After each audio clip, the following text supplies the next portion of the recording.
नमस्कार दोस्तों, आइए जानते हैं बिहार की दिन भर की ताजा और बड़ी खबरें। वही आपने अभी तक वीडियो को लाइक और चैनल को सब्सक्राइब नहीं किया तो फटाफट से कर लीजिए। आज की पहली खबर, बिहार के जनजातीय समूह को अब मिलेगा पक्का मकान। पीएम जन मन योजना के तहत अब बिहार के जनजातीय समूह को पक्का मकान बनाने के लिए 2-2 लाख रुपए दिए जाएंगे। विभिन्न राज्यों में इस योजना का लाभ वर्ष 2023 से दिया जा रहा है। वहीं इस साल बिहार में यह लागू हो रहा है। ग्रामीण विकास विभाग इसकी तैयारी शुरू कर दी है। राज्य की जनजातीय आबादी वाले जिलों में ही इस योजना के तहत लाभुकों का चयन किया जाएगा। इसके लिए संबंधित जिलों में सर्वेक्षण कर परिवारों को चिन्हित किया जाएगा। इस योजना के तहत कच्चे मकान में रह रहे कमजोर जनजातीय समूह के परिवारों को पक्का आवास उपलब्ध कराने के लिए चयन किया जाएगा। मालूम हो कि बिहार के कटिहार, पश्चिम चंपारण, पूर्णिया, जमुई, बांका, सुपौल और किशनगंज में जनजाति की आबादी अपेक्षाकृत अधिक है। विभाग जल्द ही इन जिलों को दिशा निर्देश जारी करेगा। पूर्व मंत्री जीएस रामचंद्र जनसुराज में शामिल। बिहार सरकार के पूर्व मंत्री और 3 बार विधायक रह चुके जीएस रामचंद्र दास जनसुराज पार्टी में शामिल हो गए हैं। गुरुवार को जीएस रामचंद्र दास जनसुराज के सूत्रधार प्रशांत किशोर की मौजूदगी में पार्टी में शामिल हुए। जीएस रामचंद्र दास 2 बार बाराचट्टी और 1 बार बोधगया विधानसभा का प्रतिनिधित्व कर चुके हैं। वे मूल रूप से गया जिले के रहने वाले हैं। उनके साथ उनके कई समर्थक भी जनसुराज के विचार से प्रभावित होकर पार्टी में शामिल हुए। 400 लोगों के साथ फुले मूवी देख रहे राहुल गांधी दरभंगा में एनएसयूआई के शिक्षा न्याय संवाद कार्यक्रम में शामिल होने के बाद राहुल गांधी गुरुवार दोपहर 2 बजे पटना पहुंचे। एयरपोर्ट से वो सीधे सिटी सेंटर मॉल पहुंचे। वहां 400 सामाजिक कार्यकर्ताओं के साथ थिएटर में फुले मूवी देख रहे हैं। यह मूवी समाज सुधारक ज्योतिबा फुले पर आधारित है। फिल्म का पास होने के बावजूद थिएटर में एंट्री नहीं मिलने पर कई लोगों ने हंगामा किया।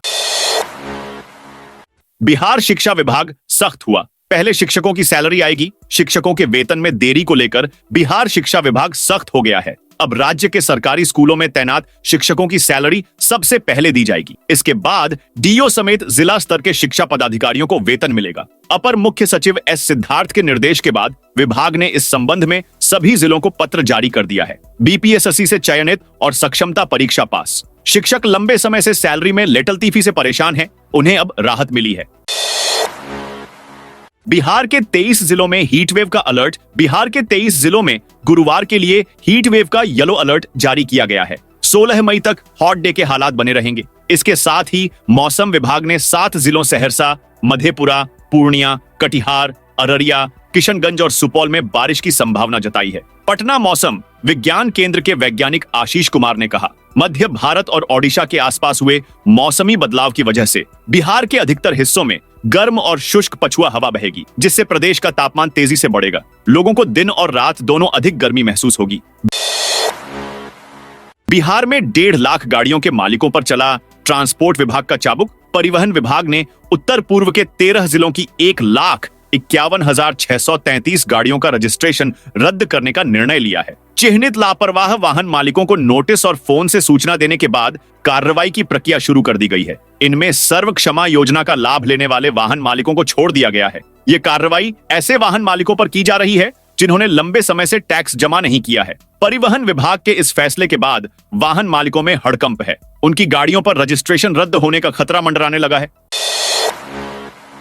बिना परमिशन छात्रावास जाने पर राहुल गांधी पर एफआईआर। लोकसभा में नेता प्रतिपक्ष राहुल गांधी गुरुवार को बिहार में 7 घंटे रहे। दरभंगा में प्रशासन की परमिशन के बिना छात्रावास पहुंचे और 12 मिनट छात्रों को मंच से संबोधित किया। बिना परमिशन छात्रावास जाने के लेकर दरभंगा में राहुल गांधी पर प्राथमिकी दर्ज की गई है। प्राथमिकी जिला कल्याण पदाधिकारी आलोक कुमार की ओर से दर्ज कराई गई है। दरभंगा से पटना आने के बाद उन्होंने 400 सामाजिक कार्यकर्ताओं के साथ फुले मूवी देखी। मूवी देखने के बाद कहा, अच्छी थी, सभी को देखना चाहिए।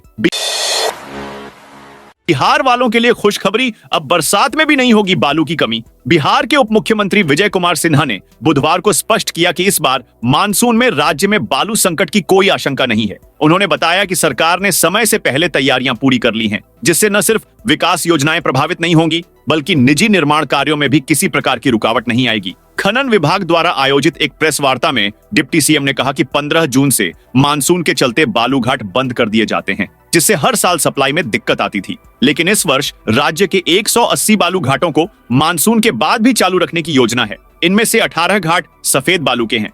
सभी घाटों पर बालू की कीमत निर्धारित शेड्यूल रेट के अनुसार ही तय की गई है ताकि उपभोक्ताओं पर आर्थिक बोझ न बढ़े। बिहार में पंचायत भवन के लिए जमीन दान करने वालों के लिए बड़ा फैसला। बिहार के पंचायती राज विभाग की समीक्षा बैठक आयोजित की गई। इसमें तय हुआ कि भूखंड दान करने वाले व्यक्तियों को सम्मानित करने के साथ पंचायत सरकार भवन के मीटिंग हॉल का नाम उनके पूर्वजों के नाम पर रखा जाएगा। बैठक में अन्य योजनाओं को विषय में भी जानकारी दी गई। अब तक 1635 पंचायत सरकार भवनों का निर्माण कार्य पूरा हो चुका है। 269 ग्राम पंचायतों में अब तक भूमि उपलब्ध नहीं हो पाई है। वहां भूखंड चिह्नित करने, लोगों को भूखंड दान करने हेतु प्रेरित करने का निर्णय हुआ। गंगा नदी के 45 बालू घाटों की ई नीलामी शुरू। बक्सर जिले में गंगा नदी के बालू घाटों की ई नीलामी प्रक्रिया प्रारंभ कर दी गई है। जिला खनन कार्यालय ने इसकी अधिसूचना जारी करते हुए बताया कि जिन घाटों की नीलामी की जा रही है उन्हें पहले ही राज्य पर्यावरण प्रभाव मूल्यांकन प्राधिकरण से पर्यावरणीय मंजूरी मिल चुकी है। बक्सर जिला सर्वेक्षण रिपोर्ट में भी इन घाटों का उल्लेख किया गया है। रिपोर्ट के अनुसार बालू घाटों को 45 छोटे छोटे टुकड़ों में विभाजित किया गया है ताकि छोटे निवेशकों को भी अवसर मिल सके। गंगा नदी के बालू घाटों की नीलामी अगले 5 वर्षों के लिए की जा रही है। इन सभी घाटों में सफेद बालू उपलब्ध है जो निर्माण कार्यों के लिए आदर्श माना जाता है। नीलामी से एक ओर जहां निर्माण उद्योग को सुलभ दर पर बालू मिलेगा, वहीं दूसरी ओर जिला राजस्व में भी बढ़ोतरी होगी। साथ ही इससे अवैध खनन पर प्रभावी नियंत्रण लगाए जाने की उम्मीद है। पटना और वैशाली में स्क्रैप हो रहे पुराने वाहन। राज्य में 15 साल से अधिक पुराने और खटारा वाहनों को स्क्रैप करने का काम शुरू हो गया है। फिलहाल पटना में नीलियम स्क्रैपिंग सेंटर और वैशाली स्थित एसके इंटरप्राइजेज में वाहन स्क्रैपिंग केंद्र हैं। परिवहन विभाग के अनुसार जनवरी 2023 से मार्च 2025 के बीच वाहन स्क्रैप के 1557 आवेदन आए हैं। इनमें 747 वाहन सेना, 308 वाहन सरकारी और 522 वाहन निजी हैं। राज्य सरकार पुराने वाहनों की स्क्रैपिंग करने पर कई तरह के टैक्स में छूट भी दे रही है। इसमें वाहन मालिकों को जमा का प्रमाण पत्र के आधार पर नए वाहनों के पंजीकरण कराने पर टैक्स में छूट दी जा रही है। पटना में हुई जेडीयू राजनीतिक सलाहकार समिति की बैठक। जनता दल यूनाइटेड ने अपनी राजनीतिक सलाहकार समिति की 1 दिवसीय बैठक पटना स्थित पार्टी कार्यालय में आयोजित की। बैठक में प्रदेश भर से लगभग 314 सदस्य शामिल हुए जो राज्य के विभिन्न जिलों से पटना पहुंचे थे। बैठक में जदयू के कई वरिष्ठ और प्रमुख नेता मौजूद रहे, जिनमें मंत्री श्रवण कुमार, जदयू प्रदेश अध्यक्ष उमेश कुशवाहा और राज्यसभा सांसद संजय झा शामिल थे। सभी नेताओं ने इस बैठक के माध्यम से आगामी विधानसभा चुनाव के लिए पार्टी की रणनीति पर चर्चा की और आगामी लक्ष्यों को लेकर कार्य योजना तय की। 32 एटीएम कार्ड 7 मोबाइल के साथ 2 साइबर शातिर अरेस्ट। नालंदा पुलिस ने साइबर अपराधियों के खिलाफ कार्रवाई की है। 2 बदमाशों को गिरफ्तार किया है। 13 मई की रात पुलिस ने गश्ती के दौरान देवीसराय पेट्रोल पंप के पास 2 संदिग्ध व्यक्तियों को देखा जिनकी गतिविधियां संदिग्ध लगीं। लहेरी थाना अध्यक्ष रंजीत कुमार रजक ने बताया कि जैसे ही संदिग्धों ने पुलिस को देखा वे तुरंत रामचंद्रपुर बस स्टैंड की तरफ भागने लगे। हमारी टीम ने तुरंत कार्रवाई करते हुए उन्हें घेर लिया और पूछताछ की, जिसमें उन्होंने संतोषजनक जवाब नहीं दिए। पुलिस की तलाशी में अपराधियों के पास से कई महत्वपूर्ण सामग्री बरामद की गई है। वंदे भारत की तरह रेलवे चलाएगा पार्सल के लिए स्पेशल रैक। भारतीय रेलवे अपनी आय बढ़ाने के लिए वंदे भारत की तरह पार्सल के लिए स्पेशल रैक चलाएगा। इससे राज्य के व्यापारियों को भी माल बाहर भेजने एवं बाहर से मंगाने में सुविधा आएगी। इस संबंध में पटना जंक्शन पर स्टेशन निदेशक अरुण कुमार ने व्यापारियों के साथ बैठक कर रेलवे द्वारा मुहैया कराई जा रही सुविधाओं के बारे में जानकारी दी। बैठक में अधिकांश व्यापारियों ने गुवाहाटी एवं नई दिल्ली के लिए स्पेशल रैक चलाने पर जोर दिया। बिहार में 6500 पुस्तकालय अध्यक्षों की नियुक्ति। बिहार के हाई स्कूलों में 14 साल बाद दूसरी बार लगभग 6500 पुस्तकालय अध्यक्षों की नियुक्ति होगी। इसके लिए शिक्षा विभाग ने विद्यालय पुस्तकालय अध्यक्ष नियुक्ति नियमावली तैयार कर ली है। शिक्षा विभाग ने सहमति के लिए वित्त विभाग को नियमावली भेज दी है। वित्त और विधि विभाग से नियमावली पर सहमति लेने के बाद इस पर राज्य पदवर्ग समिति की सहमति ली जाएगी। इसके बाद राज्य मंत्रिमंडल का अनुमोदन लेकर बहाली प्रक्रिया शुरू होगी। शिक्षा विभाग का लक्ष्य है कि विधानसभा चुनाव के पहले पुस्तकालय अध्यक्षों की नियुक्ति कर विद्यालय आवंटित कर दिया जाए। जिलावार रोस्टर के आधार पर अंतिम रूप से रिक्ति फाइनल होगी। विद्यालय शिक्षक नियुक्ति नियमावली की तर्ज पर ही पुस्तकालय अध्यक्षों की नियुक्ति नियमावली है। भागलपुर में होमगार्ड कैंडिडेट्स ने डीएम कार्यालय का किया घेराव। भागलपुर में होमगार्ड अभ्यर्थियों ने जिलाधिकारी कार्यालय का घेराव कर जमकर प्रदर्शन किया है। 2011 में होमगार्ड की बहाली निकली थी, लेकिन अब तक नियुक्ति प्रक्रिया पूरी नहीं हुई है, जिससे अभ्यर्थियों में नाराजगी है। प्रदर्शनकारी ने कहा कि 2011 में होमगार्ड की बहाली के लिए आवेदन प्रक्रिया शुरू हुई थी। 2022 में दौड़ और फिजिकल टेस्ट ली गई थी, इसके बाद भी ज्वाइनिंग नहीं हुई है। जिले में होमगार्ड के कई पद खाली हैं। राजस्व विभाग की कार्रवाई से मचा हड़कंप। बिहार में आवास भूमि वितरण में लापरवाही और गलत जानकारी देने पर बगहा 2 के सीओ निखिल और जगदीशपुर के आरओ नागेंद्र कुमार को राजस्व एवं भूमि सुधार विभाग ने निलंबित कर दिया है। मंत्री संजय सरावगी की समीक्षा बैठक में इन अधिकारियों ने गलत जानकारी दी थी, जिसके कारण यह कार्रवाई हुई। भूमिहीनों को आवास उपलब्ध कराने में अनियमितता पाई गई। बिहटा एयरपोर्ट जमीन की कागजी बाधाएं जल्द करें दूर। आम लोगों की तरह सरकारी विभागों को भी अधिग्रहित जमीन के दाखिल खारिज में परेशानी हो रही है। पूर्णिया एवं बिहटा एयरपोर्ट के लिए अधिग्रहित संपूर्ण जमीन का दाखिल खारिज नहीं हो पाया है। एम्स पटना और दरभंगा भी इस परेशानी से जूझ रहा है। बुधवार को राजस्व एवं भूमि सुधार विभाग के अपर मुख्य सचिव दीपक कुमार सिंह ने सरकारी विभागों के अधिकारियों से वीडियो कॉन्फ्रेंसिंग के माध्यम से बैठक की तो उन्हें यह जानकारी मिली। उन्होंने तुरंत अधिग्रहित जमीन का दाखिल खारिज करने और उसका ब्यौरा गवर्नमेंट लैंड पोर्टल पर दर्ज करने का निर्देश दिया है।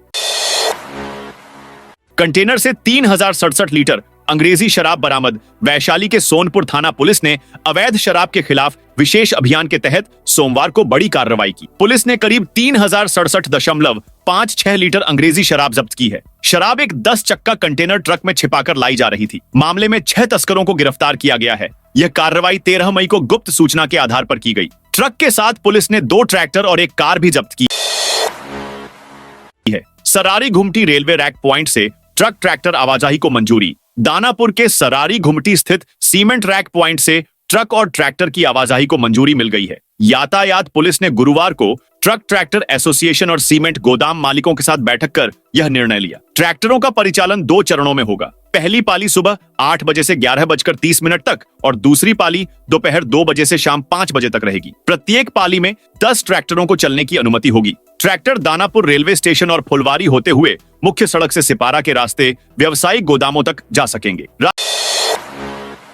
राज्य निर्वाचन आयोग के कार्यालय में लगी आग। पटना में राज्य निर्वाचन आयोग के दफ्तर में गुरुवार की सुबह अचानक आग लग गई। कर्मचारियों ने कमरे से धुआं निकलते देखा तो अफरा तफरी मच गई। आशंका है कि आग लगने की वजह शॉर्ट सर्किट हो सकती है। इलेक्ट्रिकल पैनल या वायरिंग सिस्टम में खराबी की आशंका जताई जा रही है। हालांकि इस बात की पुष्टि तकनीकी जांच के बाद ही की जा सकेगी। जब कर्मचारियों ने आग और धुआं देखा तो कार्यालय परिसर में कुछ समय के लिए अफरा तफरी मच गई। सभी को तुरंत बाहर निकाला गया।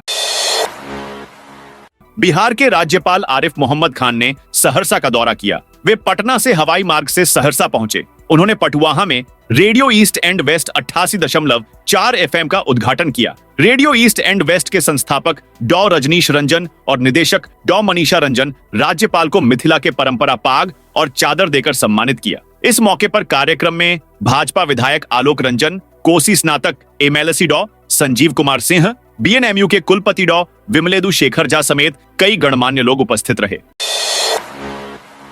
पटना समेत 13 जिलों में वन स्टॉप सेंटर का भवन जल्द बनाने का निर्देश। महिला एवं बाल विकास निगम की योजनाओं की समीक्षा प्रबंध निदेशक वंदना प्रेयसी ने की। समीक्षात्मक बैठक में मिशन शक्ति और मुख्यमंत्री नारी शक्ति योजना पर चर्चा कर योजनाओं के संचालन में आ रही समस्याओं पर सुझाव लिए गए। जिला प्रोग्राम अधिकारियों और परियोजना प्रबंधक को पटना, बाढ़, बक्सर, कैमूर, समस्तीपुर, कटिहार, रोहतास, बांका, मधुबनी, खगड़िया, जहानाबाद, मुंगेर के वन स्टॉप सेंटर के भवन निर्माण कार्य में तेजी लाने का निर्देश दिया।